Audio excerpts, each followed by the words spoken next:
Sejak 2 bulan terakhir, pedagang kaki lima Pasar 16 Ilir keluhkan sepinya pembeli yang diakibatkan oleh revitalisasi Pasar 16 Ilir dan musim kemarau yang panjang, sehingga berimbas sepinya pembeli para pedagang di Pasar 16 Ilir. Erisman, salah satu pedagang pakaian di Pasar 16 Ilir, mengungkapkan jika omsetnya merosot drastis. Pak, untuk kondisi pasar di 16 saat ini macam mana? Kalau pasar 16, karena lebih kurang 2 bulan ini pasaran itu sepi. Apalagi 16 itu kan dibongkar, ini pinggir itu sekeliling sepi. Apalagi pasaran ini kan karena musim kemarau agak panjang, panen itu banyak tidak berhasil, imbasnya jelas ke pedagang. Mau tak mau.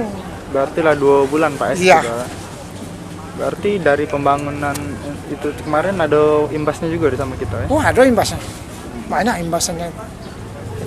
Pembangunan juga ada imbasnya. Sekarang kalau dulu kan ini kan jalan saat mobil, sekarang udah tutup, mobil tidak bisa masuk sini. Untuk pengalian dari sana, alih ke sini untuk pedagang. Kalau tidak, pedagang ini juga tidak bisa jualan. Dia juga mau. Keterangan serupa juga disampaikan oleh Ian. Saat ini perekonomiannya sedang sulit karena dagangannya sepi pembeli. Selain dampak revitalisasi, juga dipengaruhi oleh online shop yang saat ini semakin marak. Untuk sekarang nih lagi sepi, sebab uang juga nak metu agak jarang, uang lewat oleh kati kan. Nah terus memang keadaannya lagi susah pula, bukan kita uang pedagang deh susah.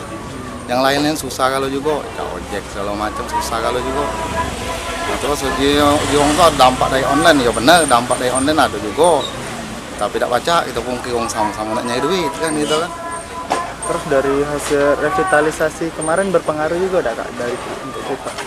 Revitalisasi apa? Yang pasar 16 itu. Oh, yang depan ini. Itu, iya, termasuk juga itu ada pengaruhnya juga, tapi tidak perlu berdampak di daerah kita sini kan maksud aku kan. Karena jauh Kak ya. Gitu. Ayo, agak jauh dari kita kan. Para pedagang keluhkan sepinya pembeli di Pasar 16 Ilir akibat pembongkaran lapak pedagang kaki lima beberapa waktu lalu untuk dilakukan revitalisasi. Namun hingga saat ini pembangunan untuk revitalisasi Pasar 16 Ilir belum juga berjalan. Eki Saputra, PAL TV.